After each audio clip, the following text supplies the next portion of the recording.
travel is a tool to develop a person, to develop a culture, develop a knowledge. At the beginning, it will be difficult. At the beginning, you will be lost. And you will always find people to help you. International education evolving in the near future, and what changes should educational institutions prepare for? I don't believe that one day international mobility will stop, because what you will learn is not only the knowledge again, it's also about the society and what is the main important about yourself. When students are looking for destination countries, since like so many options are available, they sort of like get a Netflix syndrome. There is no right choice when going abroad and choosing a country. It will really depend on you, what you want to learn, what kind of person you are, and what kind of countries and civilization appeals. But you have also to remember that education is also an investment. Investment on yourself, investment on your future. If you always stay in your comfort zone, how can you make sure of who you are? 3, 2, 1. Sabine Vermillard. Bonjour, assalamu alaikum. Glad to have you here, Sabine, and really looking forward to learning from you the great work that you're doing. That's my pleasure to be here. Thanks for the invitation. So tell me about, you're currently working as Attachée for the French Embassy. Exactly. So I'm in charge of higher education and research. I think the French Embassy is one of the only missions in the world that have this very specific position. Because I think we truly believe that beside, of course, of political links, of economical links, it's important to invest in long-lasting relations that goes with education and research. So basically, my job is to create the connection, to bridge the gap between the academic community here in Pakistan and in France. So I go to university, I visit them, I meet with the colleagues, researchers, people from the administration in order to understand what are the profile of the university, what are the current state of the international development, their willingness to open to cooperation, and then I match with universities in France and trying to enhance the cooperation and also the communication and the awareness between the two systems. Right, that's great. And you've been in Pakistan since 2022? Yes, almost 2.5 years. 2.5 almost years. 3 years, yes. Yeah. What were your first impressions when you sort of like got to know that you were going to Pakistan? Okay, so actually it was not the first impression, because my first visit to Pakistan was in 2017. Right. So back in that days, at the current position I have, there were colleagues of mine that I met in another position before. And he told me, please come to Pakistan. We will invite a delegation of French universities and institutions. You have to come, you have to see from yourself. And back in that days, I was working a lot with other countries around Pakistan. So I was thinking that, okay, we cannot cooperate with every country in the area. So I never had Pakistan on mind. Right. Back in that days, I was working as the international head of development for an engineering university. And then in 2017, I came with a delegation of, I think, 5 or 6 other colleagues. I was in charge of looking at what kind of education we can do in cooperation for engineering institutions. And I was so surprised. Yeah. Because I met with incredible professors, incredible researchers, incredible students who just wanted one thing, is to open to the world, to have people looking at them. They wanted cooperation. Pakistan was not well known back in that days, at least in France and in Europe, for cooperation. We used to have some students coming, but not a lot of cooperation. And I was really moved by the willingness and the quality that I saw here that I was not expecting. And people were very serious about education. They took it very seriously. So I came back 6 months after, actually, to see what we can do with my former institution, and it ended up to put the cornerstone of what was after that becoming a European project. That actually is still on it. So when I saw the job advertisement, just before I was in Vietnam, I saw the position open. I say, okay, I think I can play my role here. I can bring something because I have this expertise that I got from my previous position to develop cooperation, especially in places where cooperation was not developed yet. And I said, okay, I will have 4 years to try to do my best to bring the skills that I have, the knowledge that I have, to see what we can do to give awareness to the Pakistani universities and students in France, and also to give a better awareness about the French system here in Pakistan, because I think it's not well known. Yeah. So my first impression was back in that days. So when I moved here, actually I already knew a little bit of Pakistan, but of course I discovered it more deeper when I was living here. Yeah.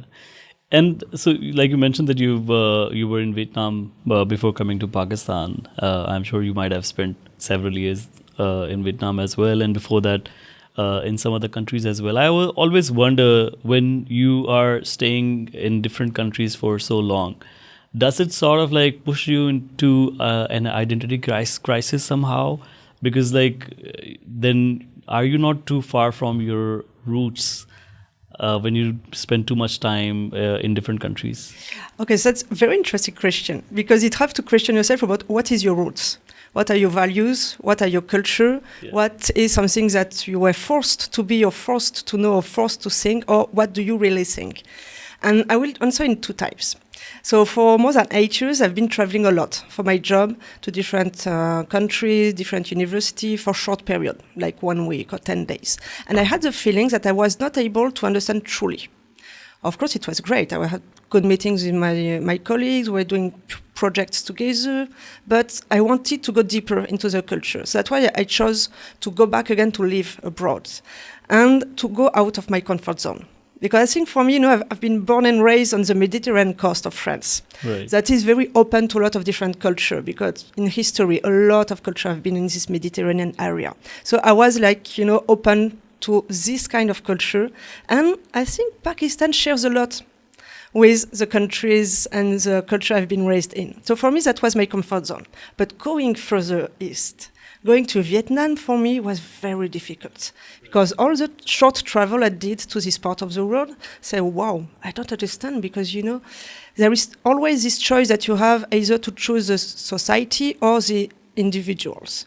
And I think if you go more east, you have this totally balanced difference between what is the advantage of taking care only on the individuals in priority or only on the society.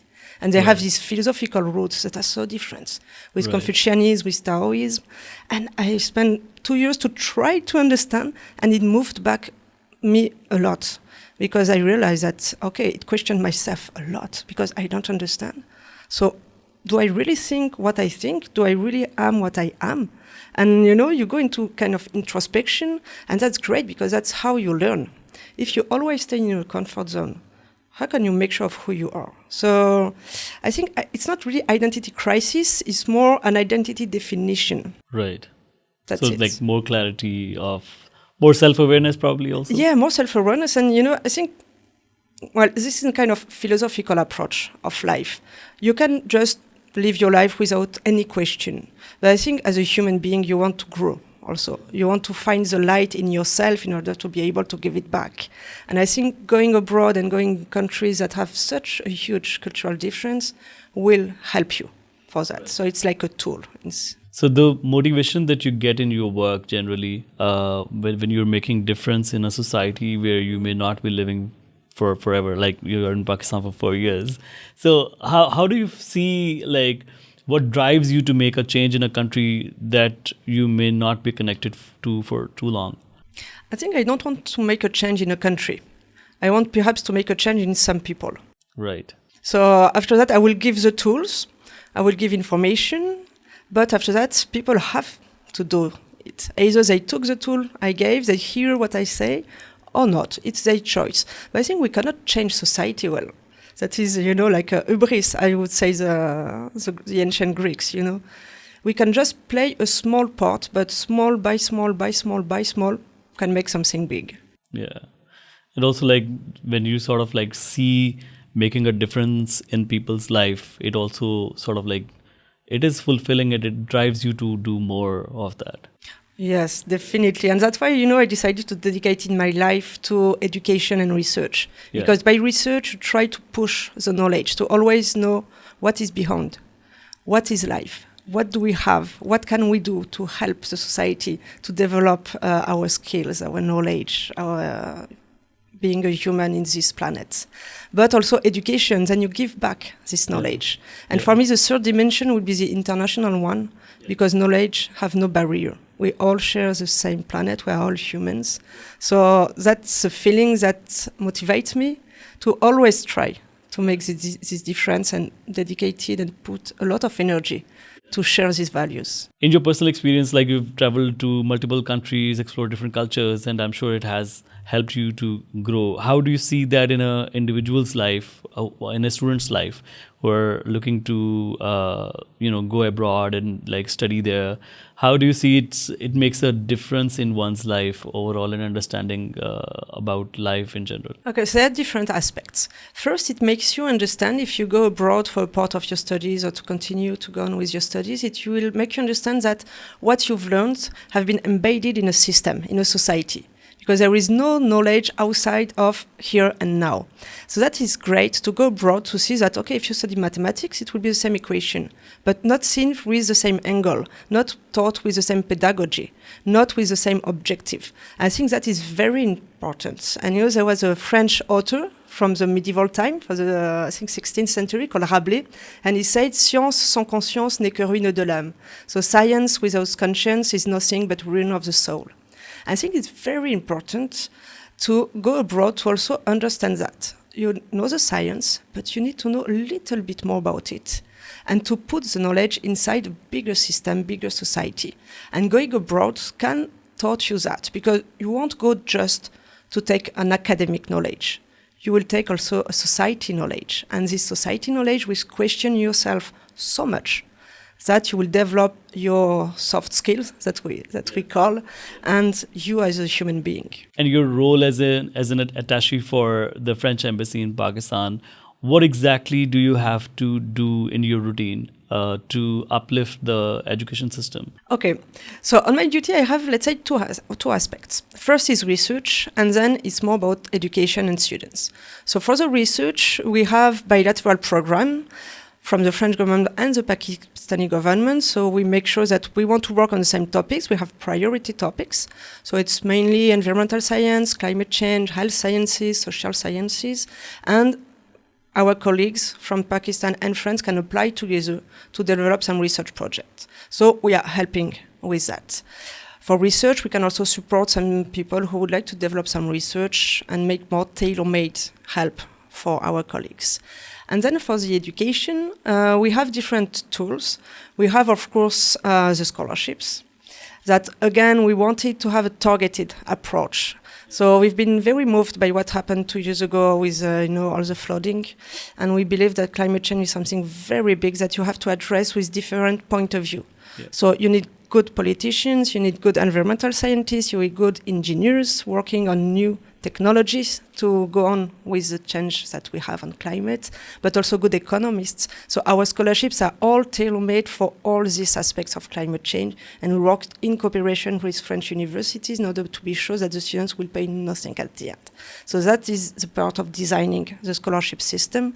And then it goes with bridging universities together. And that is very important because that's something currently is not well developed in Pakistan, is the cooperation aspects. Right. You have a lot of students going abroad as what we call free movers. Right. So they will finish their study here at the bachelor level, they will move for a full master.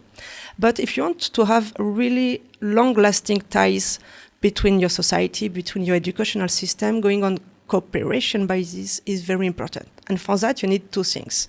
You need people meeting each other, because after that, it's just human relations. And you need, of course, a political background that would enable the law to do cooperation.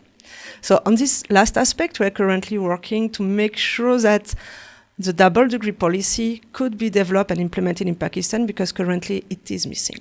Yeah. So that is also part of my job, to try to push in the right direction, because universities are ready for it and they are demanding it. And this is quality cooperation. So this, let's hope that it will arrive soon, because it will be good for the students and for the university. And then making people connect. So what we did that... So on the cooperation end also, that what sort of like stakeholders do you have to coordinate with? Does it include just the universities or the government as well? This is more working with the government, with the Higher Education Commission, with the university. You can push also, because they will be the one implementing it. So it have to come from the top and from the bottom. And us, we are just in the middle. Right. We say, okay, that can work like that abroad. That can work like that with Europe. So if you want, this is like it could be good for your system to implement it, and then after that you can really be involved into the international cooperation world that works with this kind of tools. And how do you see, like recently HEC's budget has been slashed from 65 billion Pak rupees to 25 billion. You have that sort of like experience of working in the other countries as well. How do you see this decline in budget? Would it affect the country in a negative way?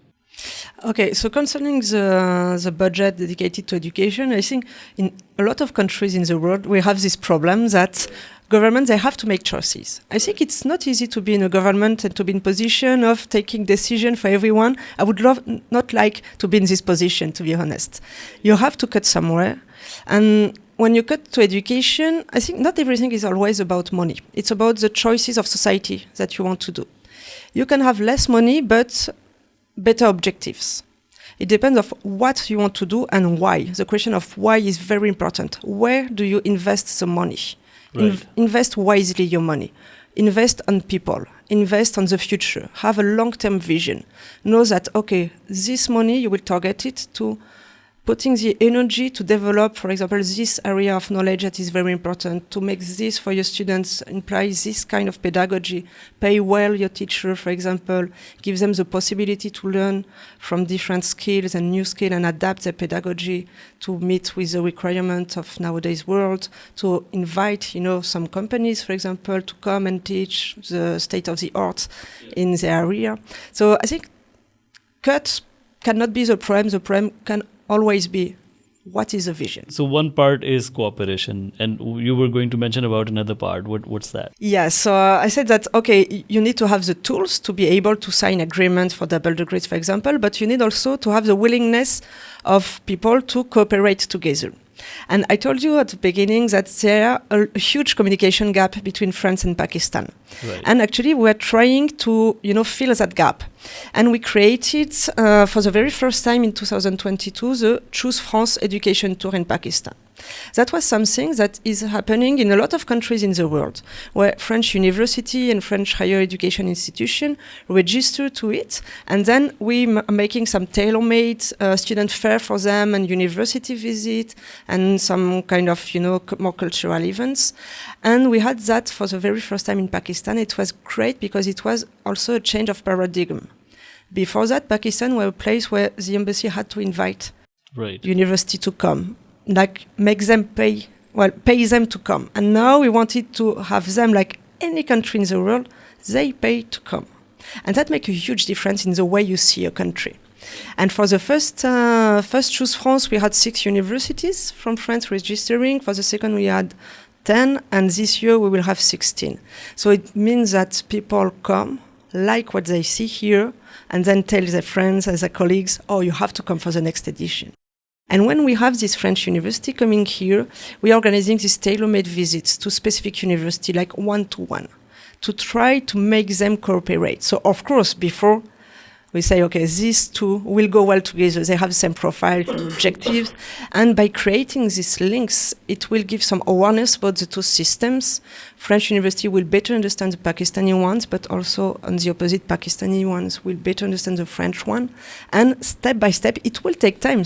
It will take, the objective is to work for 5 years, 10 years, to start developing the cooperation so they can create some students exchanges, professor exchanging, and then go for what we talked before, the quality in higher education, cooperation, that is double degree because you go for a longer time, and it means that you have, matches your courses, and you say that, okay, my master degree is equivalent in quality and content that yours.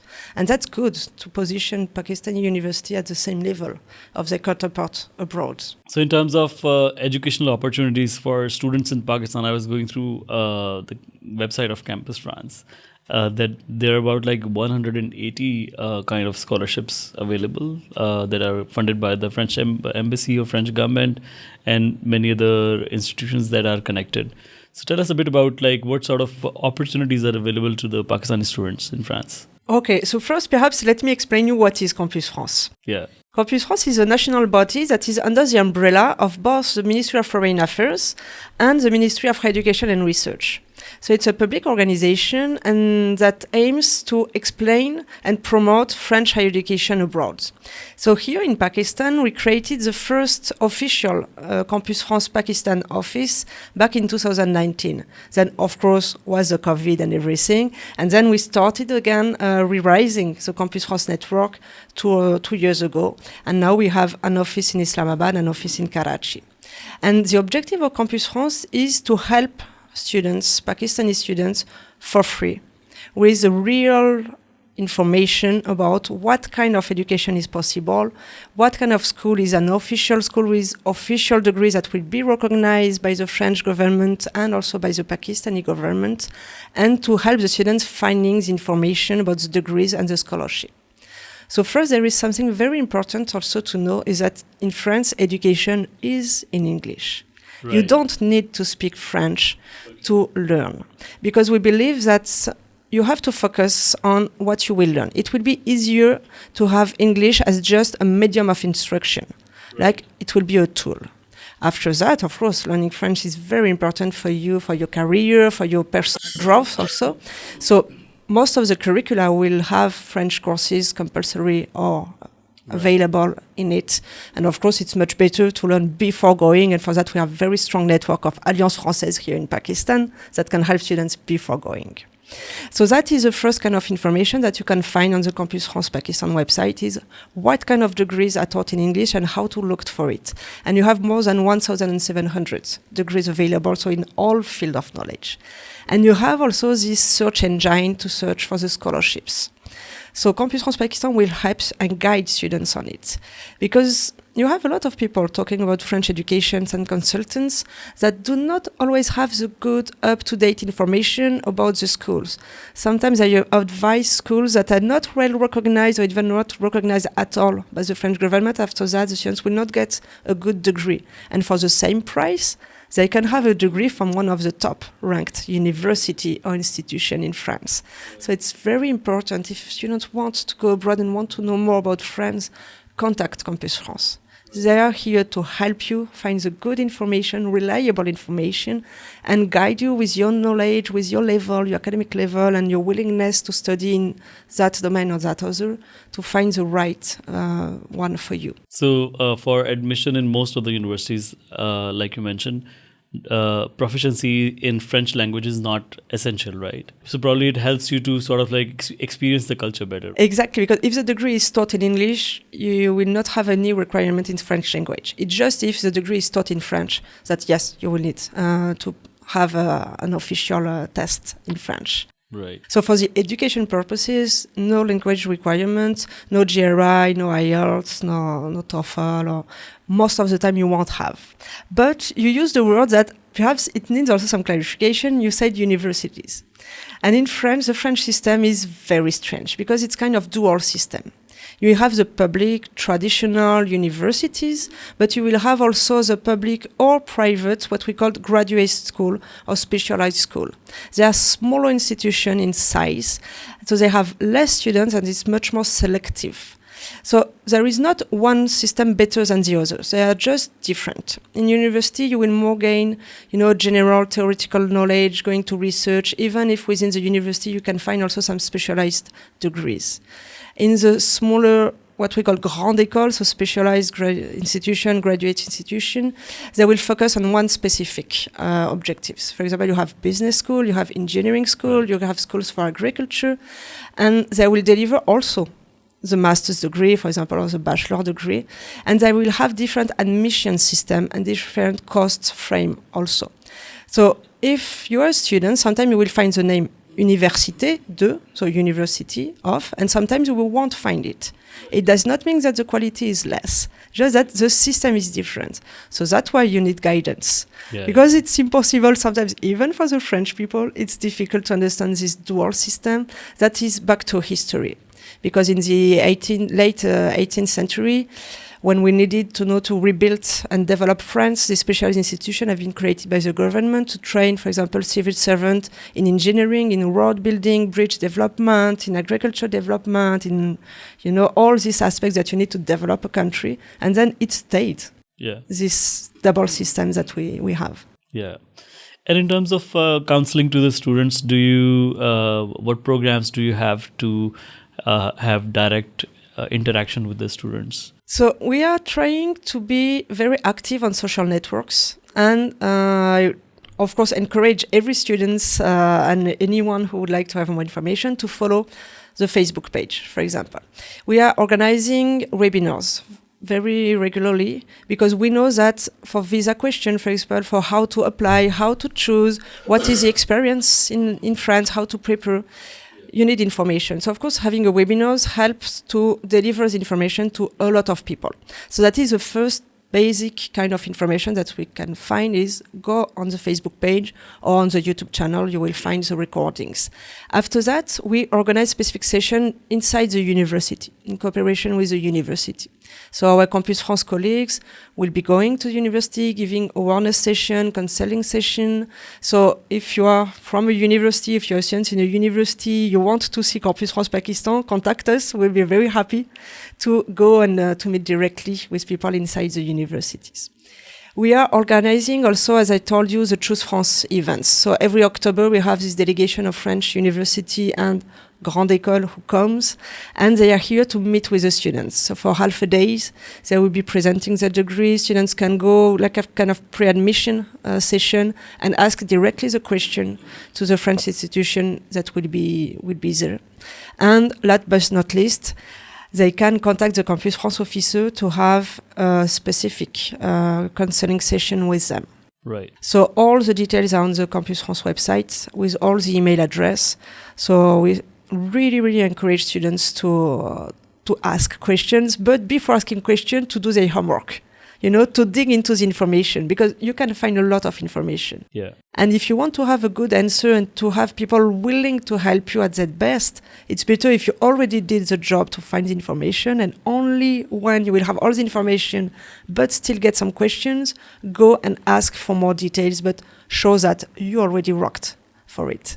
Tell me a bit about the language classes that you hold for the students. Okay, so as we discussed, even if education is in English, French can be an asset for you and your career, because French is an international language that will be used and requested in some international organization. If you want to work in France or anywhere in the Francophone countries, and you find Francophone countries in every continent, you will need that tool. So there are two aspects. First, you can prepare yourself before going to know the basics. And for that, we have three, what we call Alliance Française here in Pakistan, in Karachi, Lahore, and Islamabad. So you can go and have some crash courses to start having the basic knowledge of France. Right. And stay tuned. Perhaps we will announce something in some weeks, I hope, to have kind of reduction for students who will go to France to learn French before going, to help them in that. Right. After that, when students arrive in France, most of the university will have inside their degrees French courses, because again, after that, for the employability, if they want to work in French, they want to do the internship in French. Of course, with English you can work, but you can go deeper if you know the knowledge, if you know the language. Sorry. Yeah. So that will be a real asset. So both here in Pakistan, you can prepare yourself. And when you will go to the university, you will have these French classes offered by the universities. In some degrees, it will be compulsory at the end to have a B2 level in French. But they will help you to go to that. And if you are in a degree when it's not compulsory, my advice will be take time to learn French. It will always help you to have this new knowledge about one language, because, for example, if you go to another country that speaks only English, you will come back only with your academic knowledge. If you go to France and make the effort to learn French, you will also come back to with another language. In terms of the scholarship opportunities that are available to Pakistani students, can you tell a bit about how students can explore the opportunities available? Yes, so when it comes to scholarship, we have this search engine on the Campus France Pakistan website. So what do you find on it? So there are more, I think 170 or 180 scholarships available for Pakistani students. And this scholarship will be either the one offered directly by the university, offered by the French government, sometimes offered by the local council, sometimes by companies. So it will gather all kinds of scholarships that you can have. In addition, the French embassy, as I was mentioning, is also offering fully funded scholarship in very specific topics, targeting on very specific degrees. So again, here students have to do their research.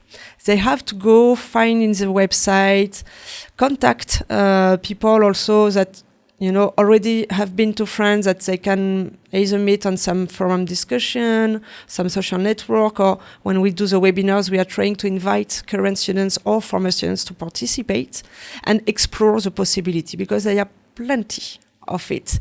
So, of course, it's not only one program, but within one place on the scholarship search engine, you can find all the programs available. It will go from just partial help to pay the tuition fee up to fully funded scholarship. You will find a lot of things and in all the area of knowledge. Tell me a bit about the support system that French government provides. When you will be in France, foreign students have the same rights as the local students, Right. which means that there will be specific program from the French government helping you, for example, to pay for your housing. It is called CAF. You will have the social security also that will be taken in charge by the French government. You will see that the tuition fees in France are not as expensive as in some other countries, because again, the French government is helping to pay for it. So it will range from, it depends on the curricula, but from 2,000 or 3,000 euros per year up to 12,000 euros per year, depending on your program and your level of studies. Without the scholarships, of course, you can have after scholarship to reduce it. But these are all the kind of helps that the French government is giving. In addition to that, you will have your university that also can be helping you in different aspects. You will have also access to what we call Resto U. So it's a local restauration for students that will make you have food for very small price, but good quality. Right. Food. So you have plenty of these little helps that will make your life more comfortable when you will be in France and help reduce the cost if you have a scholarship or if you don't have a scholarship. But you have also to remember that education is also an investment. Investment on yourself, investment on your future. And looking for a scholarship, of course, it's very important. But perhaps that's not the only way to go abroad. Yeah. And we have also to make it clear for students, because French system can be very different from other systems. Students will have a lot of hours, a lot of courses. So sometimes you will have 20, 25, 30 hours of courses per week. It will make it very difficult for you to work. So if you're a student and if you think that you will go to France and you will subsidize yourself while working beside of your studies, it's not a good idea, because you won't be able to do that. You have to take that into account and to make sure that you have sufficient resources to just study and be great with your studies. Of course, according to the law, you can work. You can work up to, I think it's 964 hours per year. But remember that you will have a huge workload. Yeah. And you will have, in addition, to adapt to a new system, a new education system, a new culture. Take time also to experience life with your new friends and to discover also what makes the culture there. So that is an important aspect to take into account when it comes to the budget when you go abroad in France. What advice would you give to students to maximize their experience while they're studying abroad generally? Go out of your comfort zone. You will be in a foreign country, take advantage of that. Don't try to make the same culture that you will have at home in your host country. It's not easy, of course, at the beginning, because when you will arrive, everything will be chaotic.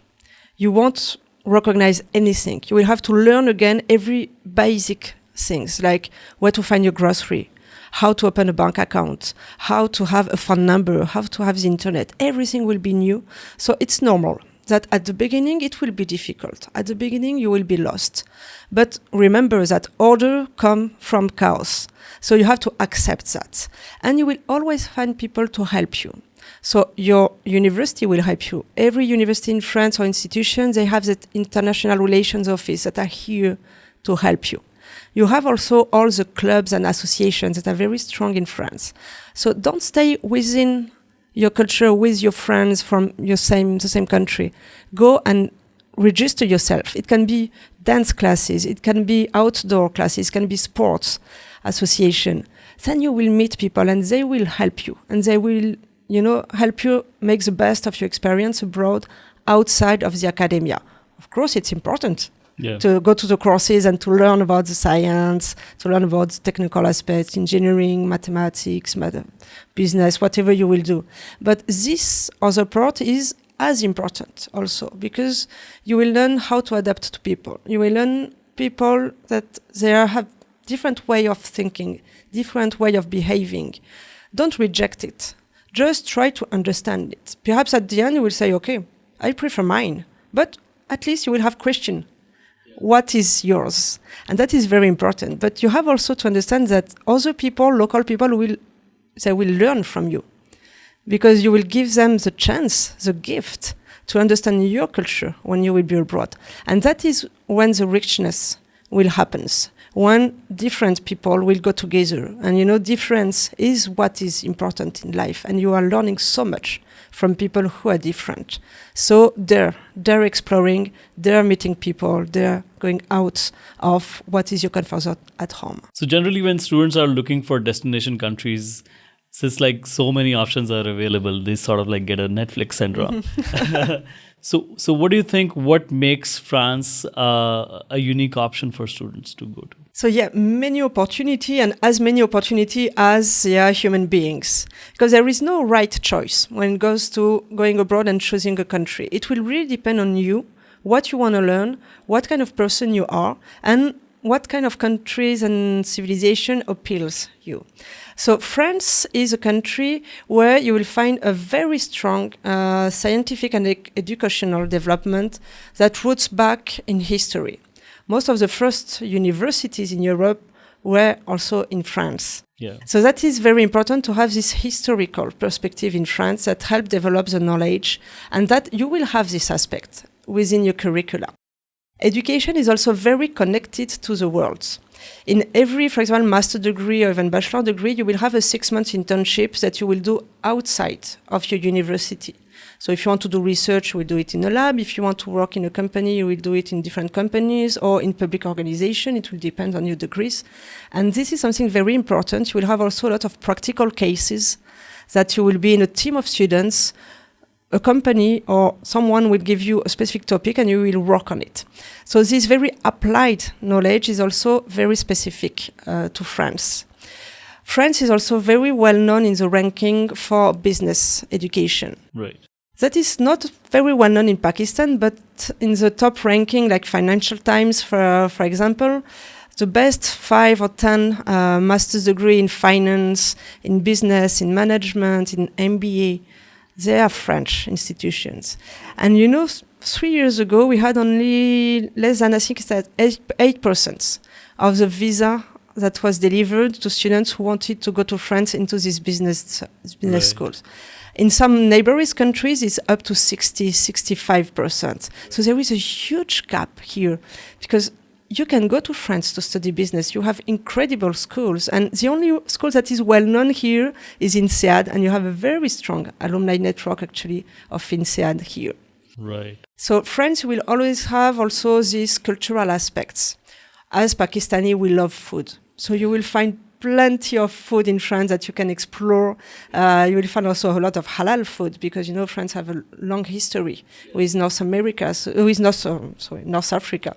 So you can find every kind of food, and you can go either to the mountains or to the countryside, or you go to the ocean, to the seaside. You have plenty of things to explore, and you will find diversity within one country.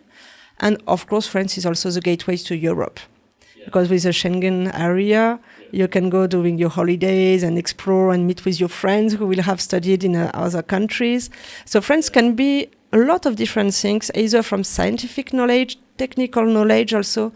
We have very strong industries in France, automotive industries, aeronautical industries, train industries, plenty of it that are connected with our educational institutions. So that will also be an asset if you want to go to France for that reason. But at the end, it's up to you. It can be the good choice for you. It can be another choice. Do your research and find out if this country is really for you, and exchange with the students who have been there or who have come back also. So generally, the perception that youngsters have is that when they're going to a destination country, they also sort of like try to look for employment opportunities there and to, live there forever. And what do you think? Like, even if you have to, if you have to come back to Pakistan, and if you have to like embed back in the society and work here, what value can you bring if you have that exposure of working in France for a Pakistani student in particular? Okay, so I think it is connected to the question of why do you go abroad? Yeah. And I think you should not go to escape. Yeah. You need to understand what is your inner values that you want to question when you go abroad, and why is a real reason. Because happiness is not... You can find it everywhere. So perhaps you won't be more happy working in France or in Europe or in any other countries than in Pakistan. So first go explore and see what you will learn from the other countries. And after that, it must be your choice. You can have a very good life if you come back, You will have the opportunity during your courses and your degree in France to have these 6 months to test what is a working system in France, what is being not inside the university but in the society to work. You have also the possibility to stay for 1 year with a working visa. And after that, you can take that knowledge back to your country and you can give back a lot. Just 2 weeks ago, we were organizing alumni events. Right. So we had it in 3 cities, and we did it this year in cooperation with my colleague from the economical department. So we invited some French companies to come alongside with the alumni to panel discussion to discuss that. Yeah. So what does this international exposure can bring to your career? Why should companies, multinational companies, international companies, should be French or any other country, what they can have as an asset with hiring you? And the discussion was actually really interesting, because what the alumni were pointing out is that this mobility abroad changed them. Right. They were, more willing to push the line, to say, okay, I trust myself enough to say that there could be this possibility. I learned these skills. Of course, I cannot put it exactly the same way in my culture here, but we can adapt it to the local issues, because nowadays what we want is to have global minds, able to think with the global issues, but adapted to the local problematics. And this international exposure will help you back here to make the difference and to try. Whereas you will be working in a university, educate the youngest, working in a company to develop the country, should it be from a more technical engineering point of view or more economical point of view, or working perhaps in the government. This will be something that will add, it will be an added value. Yeah. It won't change everything, but it can share small things. And small and small and small, again at the end, it makes something bigger. Right. And you always have to make the balance between, there was this French philosopher called Henri Bergson from the early 20th century who said you have to act like a man of thought and think as a man of action. So when you get your knowledge, you need to make sure that it will be able to implement your knowledge. But when also you do something, you need to make sure that you think of what does it mean instead of choices of society. And going back to Pakistan, it's not that you have to, it's that you want to. Because what you will have learned and lived can make a difference, not only here, but in the world. Because every countries are connected nowadays and have always been. Because, when you study all the history of how human species develop inside our planet, you cannot believe that countries really exist. Everyone is connected. So the difference you will make here will make a difference possibly everywhere. And perhaps that's something that you will learn from going abroad for a long time. Yeah. That perhaps we are all the same at the end. And perhaps what we think is a closed moral system should be open moral system. A lot of our listeners, especially aspiring students who are looking to go abroad for their studies, how do you see the student exchanges making an impact? Okay, so students exchange, It comes with, for me, with cooperation. If you want to have a long-term impact, is with cooperation, because while doing that, the university can question the way they teach, the way the degree is delivered, the way it is developed. And that can make an impact. So through the students, it's actually all the system that can change. So it's both working at the individual level and at a more systemic level. And that, again, it takes time. Because to educate someone, to create a degree, to do some research, it's not 2 years or 1 year. It's 5 years, 10 years, 20 years. So we have to think beyond ourselves. So one individual who will move will actually be part of a bigger system, and the global impact can be that one to exchange the ideas through the cooperation that remains for me the main tool of development and the main objective when it comes to internationalization of universities and also society. How do you see the role of international education evolving in the near future, and what changes should educational institutions prepare for? Okay, so first of all, I think AI is something that has been developed by humans, and that again is very embedded into a society here and now. So what AI say about things, it's what it says about a culture. I've seen lately, on I think it was Instagram or TikTok, this video about people asking IA to make an image of someone spiritual. And they were asking, make it more spiritual. And now even more spiritual. And now they understood. And actually what IA was adding is just the stereotype of a society. So we have, again, to go back to Bergson, always think about what you do and put back to Rabelais, conscience in things.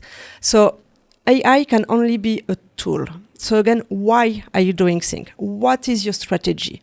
Use it wisely. If you want to use it, it can save some time sometimes. But what will you do with that? If you do not put a reason for it, that it will always not only help and not do the things for you, I think you will fail. And it's, always a question of technology and progress. That's not the objective. The objective is never the progress of the technology. It's what it can bring to a vision of society.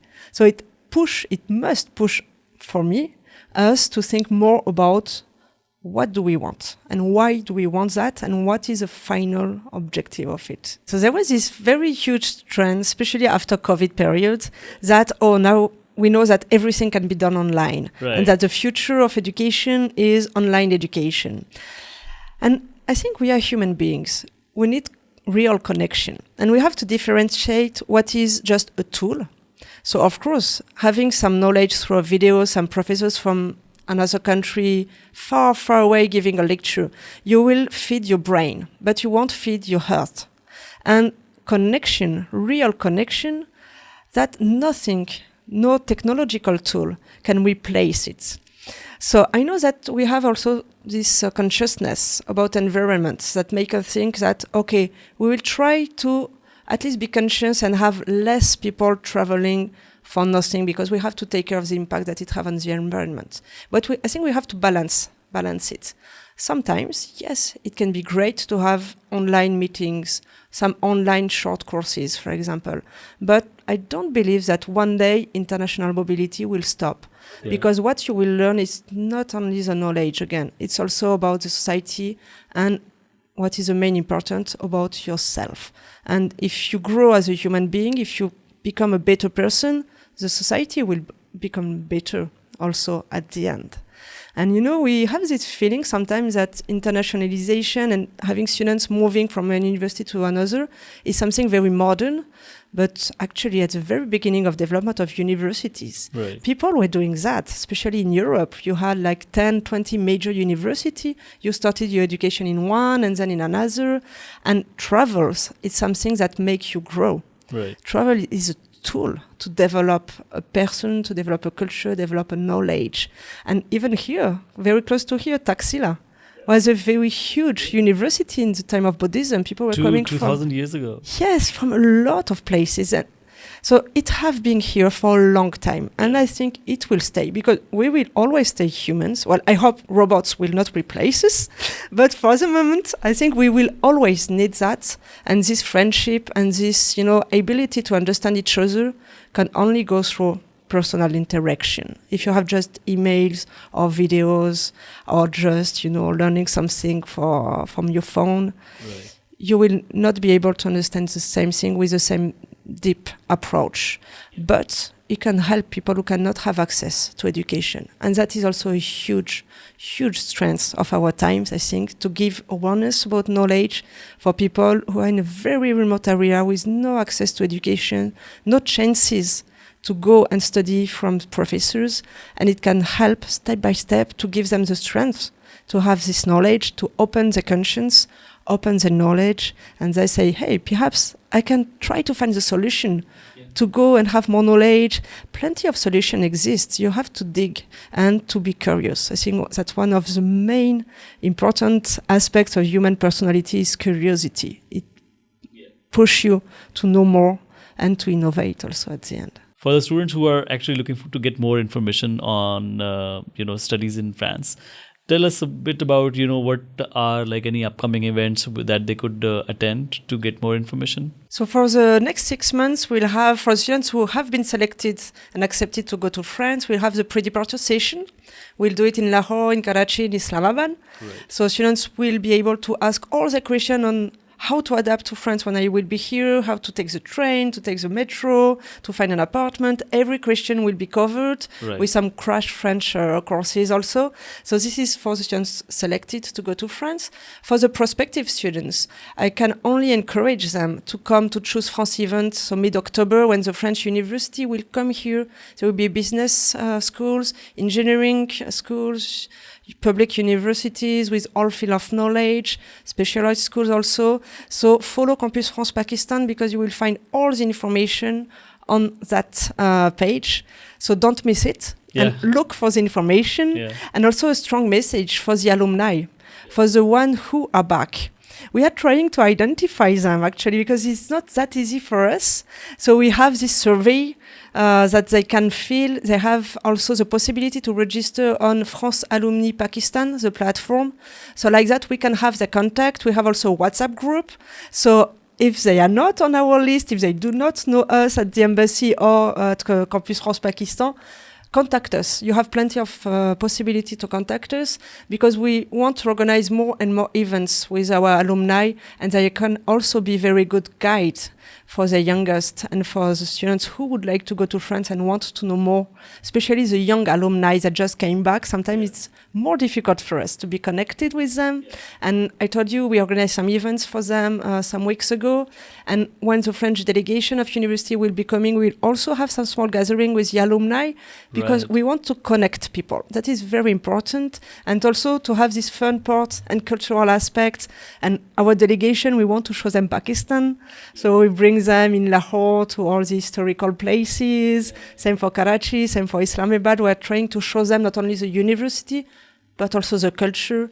And our French colleagues want that. They are really willing to learn more about Pakistan and the culture of it. And my dream will be to have like everyone in France and Pakistan be able to say Pakistan, France, Dosti Zindabad. And then I will be very happy. That's great. So tell me about the best advice you have ever received. Oh, I received many. But perhaps I will go. Can I give two? Sure. Okay. I think the first one, it was not really an advice, but it was more a tool. When I was in secondary school, we had a professor of French that forced us, back in that day, we were like 11 or 12 years old, quite young, to learn by heart the Discours de la méthode, so Discourse on Method, from a French philosopher, Descartes. And I think back in that day, I didn't realize, but it helped me so much after that to understand, because there are 4 principles of how you must conduct your thought to be sure that you're going in the right way to find the truth, well, if it exists. And this have a huge influence on me. Yeah. Now, perhaps I do not agree with everything, but it helped me develop a lot. And you have the thing that sometimes you are too young to learn this very difficult philosophical concept. But no, for me, it was something that helped me a lot and influenced me a lot in the way of conducting the way I think. Yeah. And the other one will be that, so when I was younger, also I did a lot of sports, like very intense, like 25 hours a week. So it was a lot. And one of the best advice I received was from one of my coach. So that means that, okay, when you are in a team, that you are making an effort, you will always have to know what is the final objective of it and make it a dream, a common dream, and bring everyone together to that dream. So again, connected to the why. Why are you doing things? And that only with this why that you can make people believe in the same project as you. And it have to go with fun. People need to take pleasure while reaching this goal.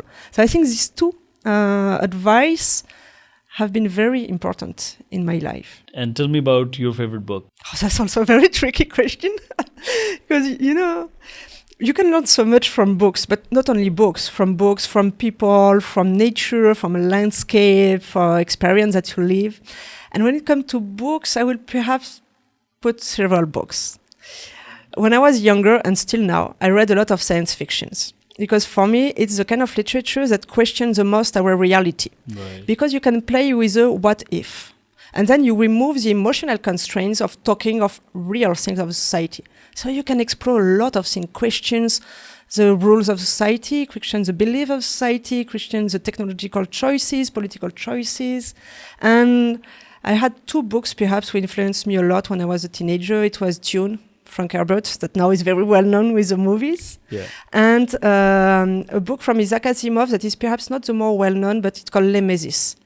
And it's a dialogue between a planet and a little girl, and the way they understood each other. And these two books, I really, really like them, but I can talk about science fiction for hours, so I will stop here. And the other books I will say, I really like what we call the contes philosophiques, so philosophical novels. And perhaps one of the best, you have Voltaire, a French writer, who write Candide and Zadig, that, through what seems to be a history, push philosophical concepts. And also spoke Zarathustra from Nietzsche. That is one of my favorite books. And I have to end up with my French philosopher favorite one, Henri Bergson, that already talked a lot about. And he wrote a lot of very, very nice books that are not that difficult to understand, but open your minds in a huge way. Thinking about time, about conscience, about moral, about science, about a lot of things. So if anybody wants to sort of reach out to you guys, how can they do that? Okay, so they can register to the platform, France Alumni Pakistan, or send us an email. You will find the contact on the website, or perhaps on the video. We can put the link. Put that on screen. Yes. So thank you so much, Sabine, for your time, and it's been a pleasure to have you here. It was great talking about the opportunities available to Pakistani students in France, and I hope that you join us soon again to answer or respond to any particular queries that we receive. Thank you. It has been a real pleasure, and don't hesitate should you have any question. We are always here to help and to answer and to interact with students and with colleagues in the universities and everywhere else, of course. Thank you.